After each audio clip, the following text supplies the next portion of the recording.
बिस्मिल्लाहिर्रहमानिर्रहीम। पिछले कुछ अरसे से जो है आप कश्मीर पे मुख्तलिफ़ किस्म के तज्ज़िये तबसरे आप जो हैं वो सुन रहे हैं, और डिफेंस एनालिस्ट जो हैं वो अपनी शोला बयानी जो है वो आपको सुनवा रहे हैं।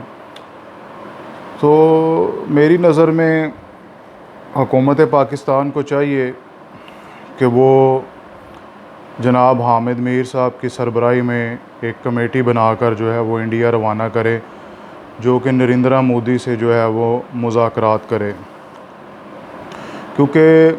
और इस कमेटी में शामिल किया जाए मौलाना तारिक जमील साहब को, इसमें शामिल किया जाए रऊफ़ कलासरा को, इसमें शामिल किया जाए आमिर मतीन को, इसमें शामिल किया जाए नुसरत जावेद साहब को, और दीगर जो इस तरह इम्तियाज़ आलम साहब को। और ये जो है वो जाके नरेंद्र मोदी को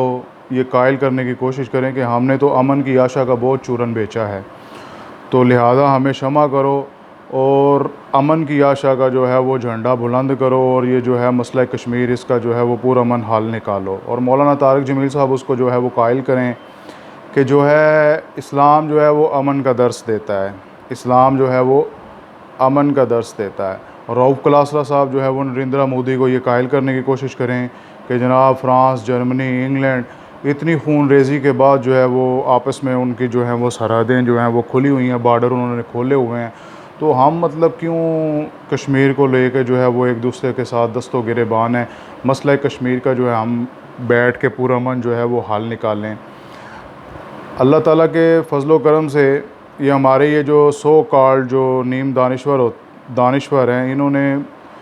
बहुत कोशिश की है कि दो कौमी नज़रिए को जो है वो उसको नुकसान पहुंचाया जाए, लेकिन अल्हम्दुलिल्लाह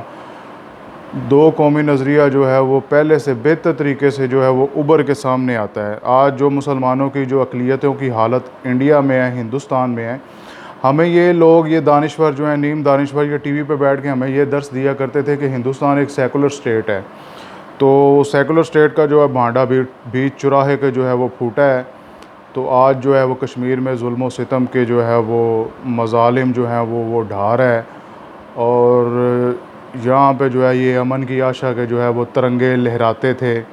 और कहते थे जी अमन होना चाहिए, अमन होना चाहिए। तो अब एक कमेटी तश्कील दे के हामिद मीर साहब की सरबराही में हिंदुस्तान भेजनी चाहिए, जो कि नरेंद्र मोदी को कायल करे और उनको बताए कि हमने जो है अमन की आशा का बहुत चूरन बेचा है, तो लिहाजा खुदा का वास्ता है जो है कश्मीर से जो है फ़ौज वो वापस निकालो और कश्मीरियों को जो है वो आज़ादी दो।